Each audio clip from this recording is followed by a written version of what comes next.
Hello everyone. तो आज हम रिसर्च टाइप का जो टॉपिक है उसका चौथा टॉपिक समझने वाले हैं। जो पहला था प्राइमरी और सेकेंडरी रिसर्च, उसका वीडियो बना दिया है। प्योर अप्लाइड और ट्रांसलेशन रिसर्च उसके बारे में समझा दिया। क्वालिटेटिव क्वांटिटेटिव और मिक्स्ड रिसर्च उसको समझा दिया। और इन तीनों में से मुझे सबसे ज़्यादा आईएमपी लगता है तो वो है क्वालिटेटिव क्वांटिटेटिव और मिक्स्ड रिसर्च। ठीक है, उसके आने का चांसेस बहुत ज़्यादा है इन कंपेयर टू पहले दो। ठीक है, प्योर और अप्लाइड और ट्रांसलेशन रिसर्च से तो एमसीक्यू आ सकता है। बट अभी जो चीज़ है ना, वो चीज़ एमसीक्यू के लिए बहुत आईएमपी है। और कहे तो कि कुछ कुछ एसएक्यू के लिए भी आ सकते हैं। एलएक्यू के लिए इतना मुझे नहीं लगता, बट एसएक्यू के लिए आ सकता है और एमसीक्यू के लिए आ सकता है। ठीक है, क्लिनिकल रिसर्च के अंदर कोई भी हम रिसर्च करते हैं ना, तो मैंने बोला था कि हम सबका रिसर्च करने का तरीका थोड़ा अलग होता है। कोई प्रैक्टिकल मेथड से करता है तो कोई थियरी पढ़ के थियरी को कोरिलेट करके करता है। मान लो मुझे कोई मेडिसिन बनानी है तो मैं क्या करता हूँ, किसी को ग्रुप में डिवाइड करता हूँ, उसको नई मेडिसिन देता हूँ, किसी को पुरानी मेडिसिन चालू रखता हूँ। तो फिर उसका इफेक्टिवनेस देखता हूँ, दोनों को कंपेयर करता हूँ। तो ऐसे कई सारे वेरियस मेथड होती है हमें रिसर्च करने के लिए। तो उन सबको जनरली हमने ना थोड़ा डिवाइड मतलब ऐसे कैटेगराइज कर दिया कि भाई तुम्हारी मेथड कौन सी चीज में आती है, वो इन दोनों में से भी आ सकती है। ठीक है, तो क्लिनिकल रिसर्च को अभी इधर हमने दो चीज में डिवाइड किया है, ऑब्जर्वेशनल स्टडी और इंटरवेशनल स्टडी। ऑब्जर्वेशनल स्टडी का मतलब क्या है और इंटरवेशनल स्टडी का मतलब क्या है, वो मैं समझाता हूँ। ऑब्जर्वेशनल स्टडी का मतलब एक भगवान की तरह रहना, कोई इंटरफेयर नहीं करेगा। बराबर। हमें अगर रिसर्च करना है किसी के, मान लो मैं एक मान लो कोई डिजीज वाला पेशेंट है, उसको मैं रिसर्च कर रहा हूँ तो मैं सिर्फ देखूंगा उसके साथ क्या हो रहा है। मैं ना ही उसको मेडिसिन दूंगा, कुछ भी नहीं करूंगा, बस देखूंगा उसको पहले से लेके लास्ट तक। और वो जो ऑब्जर्वेशन मुझे मिलेगा वो मैं नोट करूंगा। ठीक है, जैसे मान लो कोई बंदा स्मोकिंग कर रहा है तो हम लाइफ लॉन्ग उसको देखते रहेंगे उसकी कि उसको क्या होता है आगे, उसके इतना स्मोकिंग करने से उसका रिजल्ट क्या मिलता है लाइफ के एंड में। तो वो सब हमारा होगा ऑब्जर्वेशनल रिसर्च, सर सिर्फ हम देख रहे हैं। ठीक है, अभी इंटरवेशनल रिसर्च होगा ना, इंटरवेशनल रिसर्च का दूसरा नाम है एक्सपेरिमेंटल रिसर्च, मतलब एक्सपेरिमेंट करना। ठीक है, अभी हम एक्सपेरिमेंट क्यों करते हैं, कुछ चीज को प्रूव करने के लिए एक्सपेरिमेंट करना जरूरी होता है। तो ये दोनों में से हमें किसको चूज करना है, वो हमारा रिसर्च किस टाइप का है ना, उसके ऊपर डिपेंड करता है। ठीक है, इतना समझ लिया। अभी ज्यादा इसके बारे में नहीं समझते, डायरेक्ट जाते हैं क्योंकि एग्जाम पॉइंट ऑफ व्यू इतना जरूरी है, उतना बोल दिया। ऑब्जर्वेशनल स्टडी, ऑब्जर्वेशनल स्टडी तीन टाइप की बताई है। Cohort observational study, case control observational study और क्रॉस सेक्शनल ऑब्जर्वेशन स्टडी। ये तीन टाइप की स्टडी क्यों, इनसे भी ज्यादा स्टडीज है ऑब्जर्वेशनल स्टडी के अंदर, बट हमारे सिलेबस के अंदर तीन स्टडी है तो मैं उतने ही अभी समझेंगे। तो ऑब्जर्वेशनल स्टडी मैंने बोला, वॉच रिकॉर्ड डोंट इंटरफेयर, देखो कुछ मत करो, पेशेंट के अंदर दवाई मत दो, कुछ मत दो, बस देखो सिर्फ आप और नोट करो। तो ऑब्जर्वेशनल स्टडी में पार्टिसिपेट सिर्फ देखता ही रहता है और डेटा कलेक्ट करता रहता है। ठीक है, डेटा किसका चीज़ का देखते तो हेल्थ हैबिट और इन्वायरमेंट में क्या है उसका इफेक्ट हो रहा है उसके बारे में देखते हैं। रिसर्चर पार्टिसिपेशन को कुछ नहीं बोलता, सिर्फ देखता है। अगर बोलेगा तो वो इंटरफेयर करेगा उसके नेचर में। इंटरफेयर करेगा तो जो नेचुरल रिजल्ट मिलने वाला है, मान लो कि कोई स्मोकिंग कर रहा है और अभी हम उसको स्मोकिंग छुड़वा देते हैं और फिर हम रिसर्च करते हैं कि मैंने एक पेशेंट पे स्मोकिंग किया, रिसर्च किया था और वो सक्सेस नहीं हुआ। क्यों नहीं हुआ, क्योंकि हमने खुद उसके ऊपर इंटरफेयर किया। तो फिर वो जो मिलने वाला है रिजल्ट वो नहीं मिलेगा। मतलब ऐसे रिसर्च पॉइंट ऑफ व्यू बोल रहा हूँ कि स्मोकिंग वाले को हम क्यों रोक रहे हैं। अगर मान लो कि अगर हम स्मोकिंग के कोज को प्रूव कर रहे हैं कि आगे जाके इसको होता क्या है, तो हमें वो सिर्फ ऑब्जर्वेशन ही करना पड़ेगा ना। दवाई देंगे तो वो, या फिर स्मोकिंग छुड़वा देंगे तो वो हम भी प्रूव नहीं कर पाएंगे। ठीक है, तो हमें ऐसे ही ऑब्जर्वेशन करना पड़ेगा। ठीक है, चलिए आगे बढ़ते हैं। पार्टिसिपेंट्स वे already using as a part of their regular health care और डेली लाइफ, वो अपने हिसाब से चलता रहता है। हमारा जो पार्टिसिपेंट होता है ना, वो अपने मस्त लाइफ जीता है, हम कुछ नहीं बोलते उसको, बस देखते रहते हैं। जैसे बोलते हैं ना कि किसी के कर्मा से हम सीखते हैं, तो ये ऑब्जर्वेशनल स्टडी यही है किसी के लाइफ साइकिल से हम सीखते हैं। Most epidemiological studies are observational studies. मतलब एपिडेमियोलॉजी मतलब क्या है कि ये जो आजू बाजू के पॉपुलेशन में जो भी कुछ हो रहा है, घटना हो रही है, वो सब स्टडी हम करते हैं। उसमें सभी में इंटरफेयर करना जरूरी नहीं होता, हम सिर्फ देखते हैं। देखो मान लो कि डेंगू के केसेस बढ़ रहे हैं तो पता चल जाता है कि इधर आजू बाजू का पानी गंदा है, तो अगर साफ नहीं हो रहा है, भले ही हम खुद अपने हॉस्पिटल में साफ रख रहे हैं, पर बाहर तो ऐसा ही हो रहा है ना, हम वो नहीं कर सकते, तो सिर्फ ऑब्जर्वेशन कर सकते हैं और ऑब्जर्वेशन से रिसर्च इम्प्रूव कर सकते हैं। ठीक है, तो सबसे आज हम ना सिर्फ courts observational study, case control observational study और क्रॉस सेक्शनल ऑब्जर्वेशन स्टडी समझाऊंगा, वरना वीडियो बहुत लंबा हो जाएगा। इसीलिए आज के दिन सिर्फ कोर्ट ऑब्जर्वेशनल स्टडी समझते हैं पहले। कोर्ट ऑब्जर्वेशन, कोर्ट का मतलब क्या है कि ग्रुप को फॉलो करो और आगे क्या होता है वो देखो। मतलब मैं किसी इंसान को पकड़ लेता हूँ और उसका नोट करता रहता हूँ उसके आगे क्या होने वाला है, बराबर। पहले मैं पकड़ता हूँ, उसके बाद देखता हूँ उसके साथ क्या होता है, ना कि पहले से उसको कुछ हुआ है उसके बाद में देखता हूँ, बराबर। तो कोहॉर्ट ऑब्जर्वेशनल स्टडी में हम एक्सपोजर फर्स्ट होते हैं, उसके बाद डिजीज होता है तो हम नोट करते हैं। ठीक है, मान लो कि मैंने किसी स्मोकर को पहले से ही पकड़ लिया है।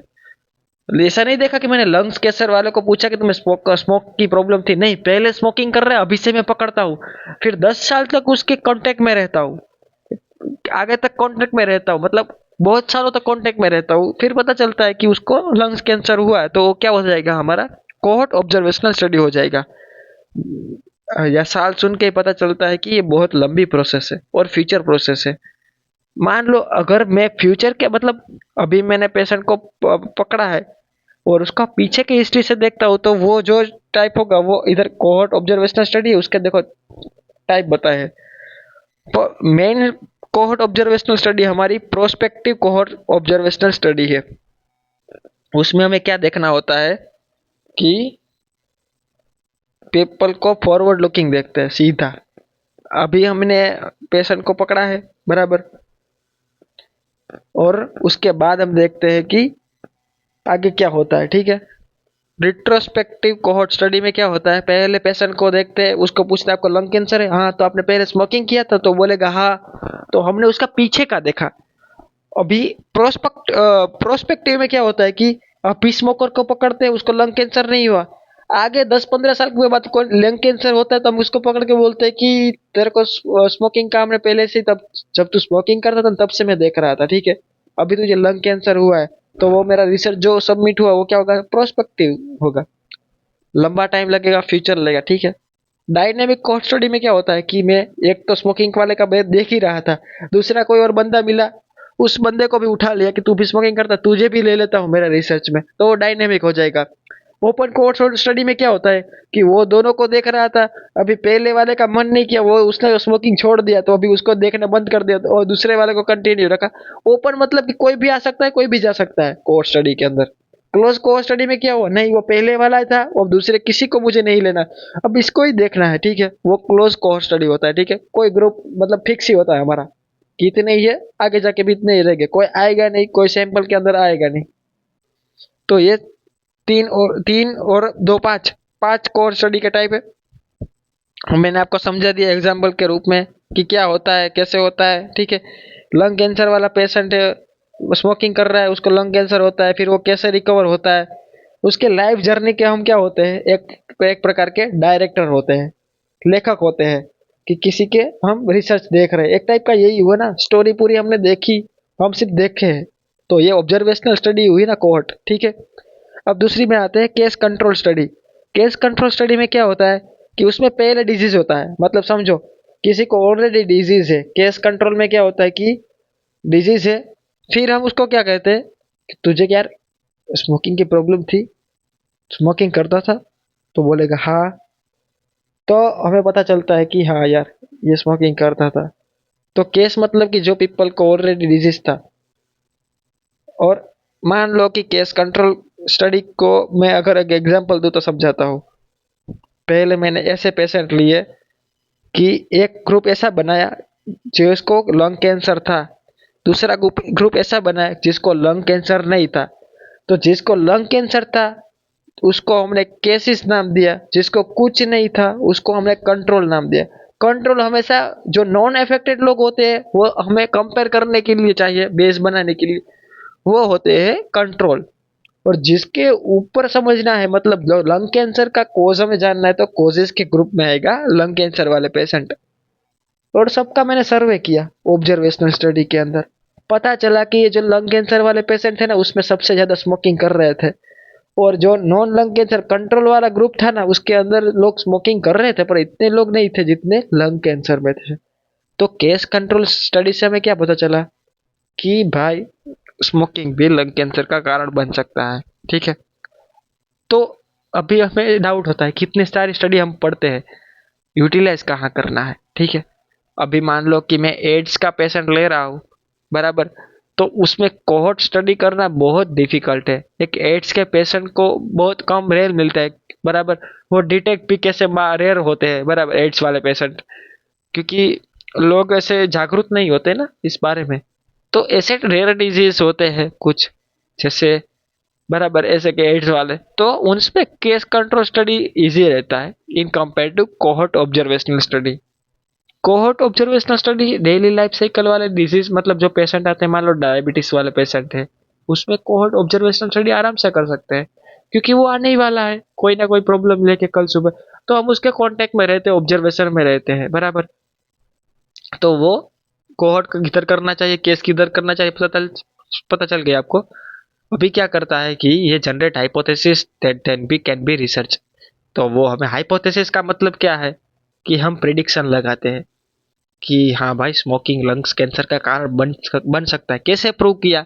तो वो केस कंट्रोल वाला एग्जांपल दिया ना मैंने आपको, उससे हमें प्रूव हो गया कि देखो, वो जो केस वाला ग्रुप था ना जिसके अंदर लंग्स कैंसर था, उसके मतलब स्मोकिंग ज्यादा लोग कर रहे थे, तो ज्यादा लोग कर रहे थे तो वो हाइपोथेसिस जनरेट हुआ ना, स्मोकिंग ज्यादा थे तो लंग कैंसर ज्यादा थे। कंट्रोल में ऐसा नहीं था, तो वो हमारा एक प्रिडिक्शन बना कि स्मोकिंग लंग कैंसर कर सकता है। तो केस कंट्रोल स्टडी प्रिडिक्शन करने में, हाइपोथेसिस बनाने में हेल्प करता है। और कोहॉर्ट स्टडी प्रॉपरली मतलब क्वालिटेटिव डाटा कलेक्ट करने में मदद करता है। ठीक है, अभी लास्ट वाला बचा है cross sectional study. Cross sectional study क्या होता है कि देखो, क्रॉस सेक्शनल का मतलब क्या है कि मान लो एक तरबूज है, अगर उसका हम सेक्शन लेते हैं तो क्या होता है, अगर उसको अंदर खोल के देखेंगे तो हमें तरबूज के बीज दिखाई देंगे। तो पर्टिकुलर कितने दिखाई देगा, जितना हमने उसका सेक्शन किया है। उसके अंदर, तरबूज के अंदर कितने बीज है वो हमें नहीं दिखाई देगा। जितने पार्ट में हमें सेक्शन लिया है उतना ही दिखाई देगा। एग्जैक्टली क्रॉस सेक्शनल स्टडी वैसी ही होती है कि मतलब मान लो मुझे आज गिनना है कि आज मेरे एरिया के अंदर डायबिटीज के पेशेंट कितने हैं, तो मैं जाता हूँ आज के दिन और देखता हूँ आज मुझे 10 मिले, तो वो आज के दिन का ही डेटा होगा। कल दूसरे 5 ऐड हुए तो हो गए, वो उसका डेटा नहीं देगा। जैसे हमें हाल स्नैपचैट यूज करते हैं ना कि आज के दिन की स्नैप आज ही, वैसे ही क्रॉस सेक्शनल स्टडी ऐसा ही करती है कि आप आज गिन रहे हो तो आज का डेटा मिलेगा, कल का डेटा और पास्ट का डेटा इससे कोई रिलेट नहीं करता इससे, बराबर। वो ये वन टाइम डेटा है। तो देखो, अनलाइक कोहॉर्ट, अब देखो क्रॉस सेक्शनल स्टडी मतलब क्या है, study eight one point of in time, आज के दिन का एक पॉइंट का टाइम है। ठीक है, डेटा कलेक्शन एक ही बार होता है और फॉलो बोलो कुछ नहीं होता। कल हम देखने जाएंगे क्या डायबिटीज है, नहीं गए तो वो क्या होगा, हमारा क्रॉस सेक्शनल स्टडी हुआ। आज देखा भाई, आज डेंगू के केसेस ज्यादा थे, कल क्या हो पता नहीं, कल क्या होने वाला पता नहीं। बट जब भी रिसर्च आप पब्लिश करेंगे तो बोलेंगे कि भाई मतलब आज की तारीख को हमने ये डेटा कलेक्ट किया था और उतने केसेस थे। कल का लेना देना नहीं, ना ही फ्यूचर का लेना देना है। ठीक है, तो गिव जस्ट प्रेजेंट डेटा, मतलब एक टाइप का स्नैप देता है, स्नैपशॉट देता है, ठीक है, पॉपुलेशन का। ओके, बट इंस्टेड ऑफ लोग प्रिवेलेंस, बराबर। तो वो क्या कहता है कि वो ऐसे ऐसी स्टडी का यूज कहाँ पे हम कर सकते हैं। मान लो मुझे आज देखना है कि आज हमारे एरिया में डायबिटीज कितनी फैली हुई है, तो मैं पता लगाता हूँ कि भाई आज तो 200 केसेस से हमारे 1000 पीपल में से 200 लोगों को डायबिटीज है। इसका मतलब डायबिटीज का फैलाव हमारे एरिया में कितना है ना आज के दिन के लिए, वो हमें पता चलता है क्रॉस सेक्शनल ऑब्जर्वेशनल स्टडी से। ठीक है, particular group at one specific period time के लिए पता चलता है। अभी 10 साल बाद वो डेटा काम का नहीं रहेगा, दूसरे दिन नहीं, महीने बाद भी वो डेटा काम का नहीं रहेगा, बट हाँ आज के दिन के लिए काम का रहेगा। Studies are commonly use in psychological education social science, वैसे उन सब में यूज होता है। ऐसी स्टडी कहाँ पे यूज होती है समझा रहा हूँ। बहुत अच्छा एग्जाम्पल है। वो जो हम वस्ती गणतरी करते हैं तो वो क्या होता है, 10 साल में एक बार होती है। तो ऐसा लिखते हैं ना कि 2011 में एक बार स्टडी हुआ था, उस टाइम इतनी पॉपुलेशन थी। फिर 10 साल बाद देखेंगे 2021 में स्टडी हुआ था, तो वो उस टाइम की पॉपुलेशन बोलेंगे कि 2021 के हिसाब से इतनी पॉपुलेशन थी। वो आज तो नहीं होगी ना, वो नई पास्ट में थी। तो वो क्या, वो है हमारी क्रॉस सेक्शनल स्टडी, तो एजुकेशन सोशल साइंस में यूज होती है। ठीक है, तो यहाँ पे मैं कोहोर्ट और केस कंट्रोल और क्रॉस सेक्शनल स्टडी का ये प्रॉपर 10 मार्क के अंदर मान लो कि डिफरेंशिएशन आया, तो मैंने ये प्रॉपर 10 मार्क के लिए लिखा है। ठीक है, तो कोहोर्ट स्टडी क्या करती है, ग्रुप को फॉलो करती है कि क्या होता है। केस कंट्रोल स्टडी क्या करती है, डिजीज हुए उसको क्या हुआ था वो देखती है। कोर्ट क्या होने वाला है वो देखती है। क्रॉस सेक्शनल स्टडी क्या देखती है कि आज क्या हुआ था वन टाइम, बराबर। कोर्ट स्टडी बहुत टाइम लेती है, मैंने बोला 10 साल बाद पता चलेगा लंग्स कैंसर कैसे हुआ। केस कंट्रोल स्टडी क्या करती है, कंपेयर करने में हेल्प करती है, टाइम बहुत कम लेती है। क्रॉस सेक्शनल स्टडी उससे भी कम, उसी दिन का फास्ट देती है। कोर्ट स्टडी बहुत महंगी पड़ेगी, इतने साल तक उसके कांटेक्ट में रहना, खर्चा करना पड़ेगा, बराबर। कोर्ट स्टडी से तो केस कंट्रोल स्टडी थोड़ी चीपर है, बट अगर हमारा केस ही ऐसा ना हो तो। और केस क्रॉस सेक्शनल स्टडी तो बहुत मतलब सस्ती है। ठीक है, कोर्ट स्टडी के लिमिटेशन लिमिटेशन आ जाती है, पीपल चले भी जाते हैं। अभी जिसका ऑब्जर्वेशनल करना है उसके साथ इतने साल कांटेक्ट में रहना बहुत मुश्किल है ना। केस कंट्रोल स्टडी सब में भी, उसमें भी ऐसा होता है कि बायस निकल जाते हैं। बायस का मतलब क्या है पता है कि साफ मतलब एकदम शुद्ध देसी भाषा में बोलो तो भड़वे। हाँ, बायस मतलब भड़वे। जो रिसर्च के सबसे बड़े भड़वे होते हैं ना, वो उसको हम कहते हैं बायस। हाँ, वो बायस मतलब कि जो हमारे रिसर्च को बिगाड़ देते हैं। अब बायस भड़वे भी ऐसे ही होते, बिगाड़ देते हैं ना। तो वो जो नेचुरल का जो प्रोसेस होता है ना, वो फॉलो नहीं होता। हम मान लो पेशेंट ही बायस निकला, भड़वा निकला डॉक्टर के प्रति, बराबर। ऐसे कई सारे बायस होते हैं, सिलेक्टिव बायस, रिकॉल बायस, बराबर। केस कंट्रोल के अंदर एक ही पेशेंट को दो जगह पे ले लेना, पेशेंट खुद ही मैनिपुलेट हो जाता है कि हाँ ऐसे सब चीजों पे, बराबर। तो वो सब क्या होता है, केस कंट्रोल स्टडी का बायस होते हैं। क्रॉस सेक्शनल स्टडी में क्या होता है कि वो एक ही टाइम का, एक ही दिन का डेटा देती, फ्यूचर के बारे में नहीं देती, पास्ट के बारे में नहीं देती। ठीक है, हाँ। और cohort study based for accuracy and evidence के लिए यूज होती है, बराबर। Case control study particular disease evidence के लिए यूज होती है। But case control study rare disease में सबसे ज्यादा यूज होगी, जैसे मैंने बोला था ना एड्स में यूज होगी। कोहोर्ट स्टडी एविडेंस और एक्यूरेसी बहुत बड़ा है, क्योंकि हमने प्रॉपर ऑब्जर्वेशन किया इतने साल तक उसके कांटेक्ट में रह के, तो वो प्रॉपर 100% एक्यूरेसी के नजदीक है। तो कोहॉर्ट स्टडी थी वो क्या करती थी, एक्यूरेसी ज़्यादा देती थी। ठीक है, केस कंट्रोल रेयर डिजीज में यूज़ होता था। क्रॉस सेक्शनल क्या होता है कि कोई डिजीज़ कितना फैला हुआ है वो जानने में यूज़ होता है, गिव प्रिविलेंस ऑफ डिजीज। ठीक है, अब तो कोहॉर्ट स्टडी फॉरवर्ड डायरेक्शन में जाएगा, केस कंट्रोल स्टडी का बैकवर्ड डायरेक्शन होगा। क्योंकि कोहॉर्ट स्टडी में क्या करते हैं, हम पेशेंट को इधर रखते हैं, पेशेंट नहीं बोल सकते, जो हमारा सैंपल है उसको रखते हैं और उसका फ्यूचर में देखते हैं क्या होता है। तो फॉरवर्ड जाते हैं ना हम। केस कंट्रोल में क्या होता है, डिजीज़ वाला पेशेंट आता है उसका पास्ट का देखते हैं, तो बैकवर्ड में जाते हैं। क्रॉस सेक्शनल में क्या होता है कि हम पर्टिकुलर टाइम का ही देखते हैं को कितना फैला हुआ। ठीक है, तो क्रॉस से cohort study properly qualitative data देगा, कोज और इफेक्ट और इंसिडेंस को प्रॉपरली डिस्क्राइब करेगा। ठीक है, but case control study properly cause को डिस्क्राइब नहीं कर सकता, एसोसिएट कह सकते कोस कि हाँ भाई स्मोकिंग से लंग कैंसर हो सकता है, हम 100% नहीं कह सकते। बट कोहॉर्ट स्टडी में हमने प्रॉपरली उस सैंपल को देखा कि नहीं भाई तेरा तो यही कारण है, मैं तो 10 साल से तेरे को ऑब्जर्व कर रहा हूँ, तू ही मेरा रिसर्च का डाटा है, तो पता चल जाता है ना। ठीक है, अभी क्रॉस सेक्शनल स्टडी में क्या होता है, अभी हम एक ही दिन में गिनने गए कितने को डायबिटीज़ है, उसमें क्या पता चल जाएगा कि कौन कॉजेज है, कौन इफेक्ट करता है उनके ऊपर। ठीक है, तो कोहॉर्ट स्टडी में हम प्रॉपरली जो भी हमारा सैंपल होता है उसका फॉलोअप लेते हैं। केस कंट्रोल स्टडी में हम प्रॉपर टाइम तक लेते हैं कि जितने तक हमारा स्टडी चल रहा है थोड़े दिन तक तब तक लेते हैं। क्रॉस सेक्शनल में वैसा कोई फॉलोअप बॉलोअप नहीं होता। ठीक है, तो कोहॉर्ट स्टडी में इंसिडेंस देते हैं और केस कंट्रोल में ये ओड्स रेशियो देखते हैं। ठीक है, कि इतने लोग इफेक्ट है, इतने लोग इफेक्ट नहीं हुए। ठीक है, और दूसरे क्रॉस सेक्शनल स्टडी में क्या देखते हैं, कितना वह है, मतलब डायबिटीज़ कितना फैला हुआ है, उसमें हेल्प करता है। ठीक है, स्टडी बिहेवियर कोहॉर्ट स्टडी का क्या होगा, फ्यूचर होगा। केस कंट्रोल का क्या होगा, पास्ट होगा। क्रॉस सेक्शनल स्टडी में क्या होगा, प्रेजेंट का हम सोचेंगे, ठीक है। कोहॉर्ट स्टडी में सबसे पहले कोई पेशेंट नहीं आता डायरेक्ट, हम पहले सैंपल लेते हैं, उसके साथ क्या क्या होता है वो बाद में नोट करते हैं। केस कंट्रोल स्टडी में पहले डिजीज़ वाला बंदा आता है, उसका पास्ट में क्या हुआ है वो देखते हैं, ठीक है। और क्रॉस सेक्शनल स्टडी में क्या होता है, दोनों साथ में चलता है। डायबिटीज़ वाले को देखते हैं डायरेक्ट, उसका पास्ट में क्या हो रहा है, फ्यूचर से उसको कोई लेना देना ही नहीं होता, ठीक है। तो यहाँ तक आज ऑब्जर्वेशनल स्टडी हमने पढ़ी, ठीक है। अभी कल हम इंटरवेशनल स्टडी थोड़ा देखेंगे। तो यहाँ तक अभी हमने ऑब्जर्वेशनल स्टडी पढ़ी।